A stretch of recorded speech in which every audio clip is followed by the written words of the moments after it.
जैसा कि आप लोगों ने देखा होगा कि सरकार हर शहरों में हर जगह काम करवाती है, रोड बनवाती है, पुल बनवाती है कि जिससे आम पब्लिक को सुविधाएँ हों और हमारा यातायात और भी सुगम बने। लेकिन कई जगह ऐसे भी निर्माण हो जाते हैं और चीज़ें बन जाती हैं, जो रास्तों को तो आसान कर देती हैं, लेकिन कई बार वो रास्ते बहुत ही खतरनाक साबित होते हैं किसी के लिए और वो रास्ते कभी-कभी किसी के लिए आखिरी रास्ते बन जाते हैं। उन रास्तों पे निकलने वाले यात्री फर्राटे भर के गाड़ियाँ तो निकालते हैं, लेकिन कभी-कभी ऐसा होता है कि वो गाड़ियाँ रात में कभी-कभी गायब भी हो जाती हैं। आज हम बात कर रहे हैं कानपुर में एक ऐसी जगह की, जहाँ पे गवर्नमेंट ने पुल तो बनवाया, लोग घूमने भी आते हैं, फेमस भी है, लेकिन कई ऐसे यात्री हैं जो गायब हो गए। कई ऐसे भी यात्री हैं जो वहाँ से आए और उन्हें वो चीज़ें समझ में नहीं आई और वो सीधे-सीधे जाके उनका एक्सीडेंट हो गया और उनका वो सफ़र आखिरी सफ़र हो गया। आज हम बात करने जा रहे हैं कानपुर शहर के गंगा बैराज ब्रिज की। बहुत ही फ़ेमस ब्रिज है, लोग वहाँ घूमने भी आते हैं, लेकिन अधिकतर रातों में वहाँ पे ऐसा सन्नाटा हो जाता है कि वहाँ पे आप लहरों की भी आवाज़ को कानों पे सुन सकते हैं, महसूस कर सकते हैं और एक अलग-सा सन्नाटा छा जाता है उस ब्रिज पे, जो दिन भर चहलकदमियों से गूंजा करता है। शाम को लोग घूमने भी जाते हैं, लेकिन जैसे-जैसे रात गुजरती है, वो ब्रिज भी सन्नाटा छाने लगता है और वो सन्नाटे की तरफ बढ़ता चला जाता है, क्योंकि स्थानीय लोगों को पता है कि बहुत से उनके अपने वहाँ से गायब हुए, बहुत से अपने वहाँ से डूबकर इस दुनिया से चले गए, बहुत सी गाड़ियों के एक्सीडेंट हुए। अभी 4-5 साल पहले सीधे-सीधे एक कार भी ब्रिज में जाकर गिर गई थी और जितने भी कार के अंदर थे सभी लोग खत्म हो गए थे। वो एक तरह से कुछ लोग तो उस ब्रिज को सुसाइड पॉइंट भी बोलते हैं। बहुत से लोग बोलते हैं जिन्होंने महसूस किया है कि रात के समय में उन्हें अलग सी चीखों की आवाज़ सुनाई देती है। जो वहाँ पे स्ट्रीट लाइटें हैं वो जलने बुझने लगती हैं। बहुत से ऐसे यात्री हैं जिन्हें जिन्हें ऐसा महसूस हुआ है कि वहाँ एक अलग सी चीख पुकार की आवाज़ आती है। तो आज हम बात करेंगे गंगा बैराज ब्रिज की उस कहानी की, उस लड़के की जिसकी रात कभी खत्म ही नहीं हुई। तो कहानी शुरू होती है अब। नमस्कार दोस्तों, मेरा नाम है जितेंद्र, मैं कानपुर से बोल रहा हूँ और आज मैं एक ऐसी कहानी लेकर आया हूँ जिसको आप सुनेंगे और जब भी आप उस ब्रिज पे जाएँगे और उसके बारे में आप सोशल मीडिया या सोशल मीडिया हो गया या आप कोई भी वेबसाइट का सर्च इंजन है तो उसमें आपको कहानियाँ मिल जाएँगी, क्योंकि वो गंगा बैराज इतना फ़ेमस हो चुका है। फ़ेमस हुआ था वो घूमने के लिए, लेकिन आज वो फ़ेमस है एक हॉन्टेड प्लेस के लिए। बात करते हैं अमन की। एक लड़का अमन जो पास ही के गाँव में रहता था और रोज़मर्रा की ज़िंदगी जीने के लिए, वो काम करने के लिए अपने गाँव से कानपुर शहर में आता था, दादानगर में। वो काम करता था फैक्ट्री एरिया में और उसकी फैमिली में वो अकेला था। उसकी एक माँ थी और पिताजी थे।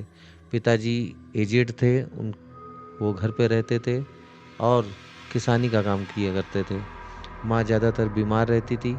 कुल मिला के आप ये समझिए कि घर का खर्चा चलाने के लिए अमन ही सब कुछ देखता था। आप भी जानते हैं कि अगर किसी के पास 2 बीघे खेत हों, तो उसमें क्या वो सर्वाइव करेगा। इसीलिए वो शहर रोज़मर्रा की तरह जाता था और काम करता था और जो भी सैलरी उसको मिलती थी, उसी से उसका पालन-पोषण होता था। एक बार की बात है कि फैक्ट्री में ओवरटाइम का काम लगा हुआ था, तो छूटने में उसको 11 बज गया। वैसे तो वो हमेशा साढ़े 7-8 बजे आ जाता था, लेकिन सर्दियों के टाइम पे क्या होता है कि प्रोडक्शन एक्सपोर्ट में बढ़ जाता है। दादानगर की वो एक्सपोर्ट कंपनी में काम करता था, तो सर्दियों में क्या होता है कि विदेशों से भी काफ़ी ऑर्डर आते हैं, तो यहाँ पे जैसा कि बनते हैं और जब उस पे लेबर कॉस्टिंग जो होती है, वो ज़्यादा बढ़ानी पड़ती है। कारण है कि एक-एक लेबर के ऊपर 4-4 घंटे एक्स्ट्रा काम देने की वजह से उनको भी पेमेंट करनी पड़ती है। तो इतने आदमी कहाँ से लेके आएँ, ना किसी को नया काम सिखा सकते हैं। तो जो कंपनी में परमानेंट वर्कर्स होते हैं उन्हीं को एक्स्ट्रा काम दिया जाता है। खैर अमन वहाँ से काम करके एक्स्ट्रा टाइम काम करके 11:30 बजे वहाँ से छूटता है और वो अपने घर की तरफ फटाफट वापस आने लगता है। तो तकरीबन जो उसका रास्ता था वहाँ से ब्रिज से और जो फैक्ट्री थी उसका एरिया अप्रॉक्स 10 किलोमीटर रहा होगा।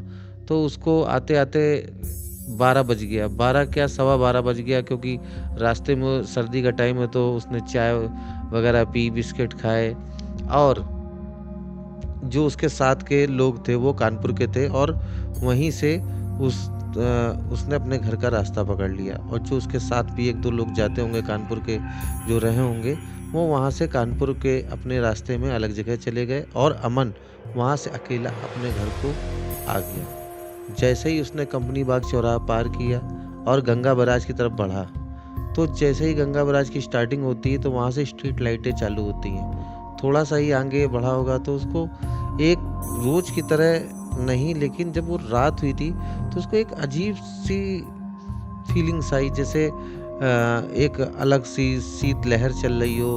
और ये तो स्वाभाविक है क्योंकि सर्दियों के दिन में शीत लहर चलना स्वाभाविक ही है और उसको साथ में लहरों की आवाज़ भी आ रही थी। खैर कोई बात नहीं, तभी अचानक उसको एक धीमी सी आवाज़ आई, अमन अमन। तो हो सकता उसका वहम हो, लेकिन जब वो अमन वहाँ पे रुका, वो नहीं माना, तो उसने क्या देखता है कि एक जाली लगा दी है गवर्नमेंट ने। अभी पहले क्या, जब सुसाइड के केसेस बढ़े थे और भी केसेस बढ़े थे तो गवर्नमेंट ने क्या किया है कि दोनों साइड से उस पर जाली लगा दी 10 फीट की, जिससे कोई भी चीज़ गंगा जी में ना फेंक पाए और ना ही कूद पाए, प्रोटेक्शन के तौर पे। तो उसने क्या देखता है कि जाली के पास एक लड़की गाउन पहने हुए खड़ी है और वो अमन अमन बोल रही। उसको समझ में नहीं आ रहा था कि इतनी रात में लड़की क्या कर रही है और ये गाउन पहने हुए खड़ी है और मटमैली टाइप की है। फिर उसने गाड़ी को रोका, उसने कहा कि आप ठीक तो हैं? तो उसने कहा, अमन मुझे बचा लो। उसका दिमाग नहीं काम कर रहा था कि अकेली लड़की मुझसे कह रही अमन मुझे बचा लो। वो डर गया। उसके दिमाग में एक बात अचानक से आई कि कुछ महीने पहले एक लड़की उसके गांव के पास से गायब हो गई थी और उसने भी जो गाउन था पहना हुआ था और उस लड़की की बॉडी नहीं मिली थी। उसका दिमाग घूमा, उसने कहा कि जगह रुकने के लिए ठीक नहीं है। अचानक से उसने गाड़ी स्टार्ट करने की कोशिश की और उसकी गाड़ी नहीं स्टार्ट हो रही थी। हड़बड़ाहट में उससे चाबी गिर गई। उसने जल्दी से चाबी लगाई और स्टार्ट करने की मारने चला। देखता क्या है कि लड़की एकदम सामने आ गई।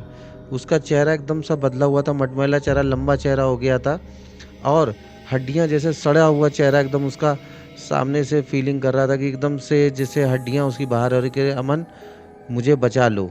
इतना कहने की देर थी और उसके बाद जो हुआ वो आप कल्पना भी नहीं कर सकते हैं। सुबह वहाँ पे एक गाड़ी मिली, हेलमेट मिला और वहाँ से अमन का भी पता नहीं चला।